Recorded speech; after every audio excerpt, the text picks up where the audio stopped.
Hey, this is Liz Bentley. And today I want to talk about how to improve our communication. And communication is something we are always working on. And there's a couple of reasons for that. Number one, when we're communicating, especially something challenging or difficult, we're struggling with our emotions hijacking us. We're struggling with finding the right words, with sometimes getting the confidence or being overconfident when we speak.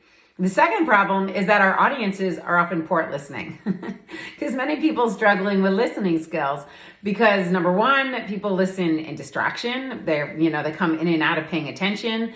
They listen to reply, which means they only listen to the beginning of what you're saying. They listen with their own emotions involved, meaning they're kind of judging what you're saying, or they're listening to what they want to hear, or they're listening to only what matters to them, or they're listening just to logic and leaving out emotion.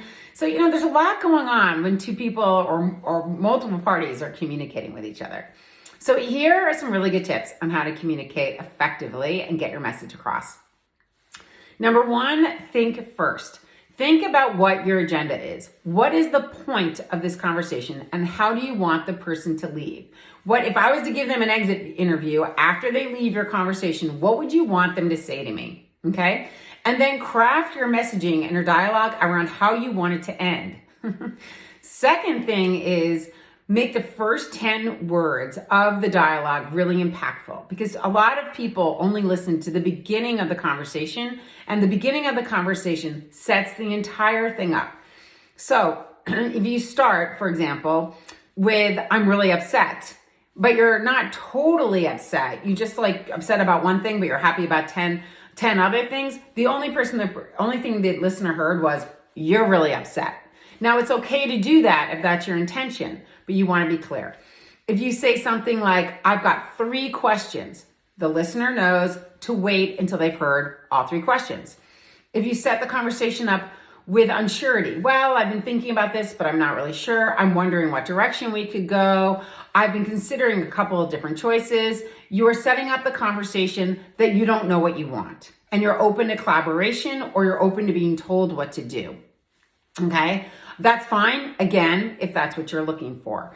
If you start a conversation with being assured by saying something like, I've done a lot of research and this is the direction I think we need to go, the listener is expecting to see the research and a very strong opinion.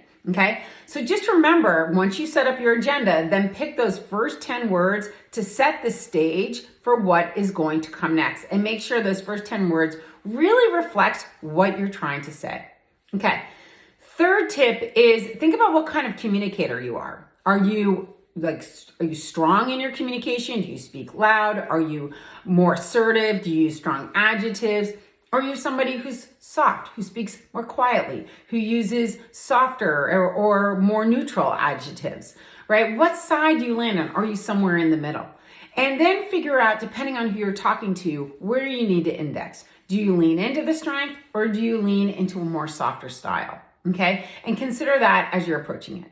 If you put these things into effect, you'll see people will be much more clear in listening to you, getting your message, and walking away successfully. So get out there and do some great communicating. Thanks.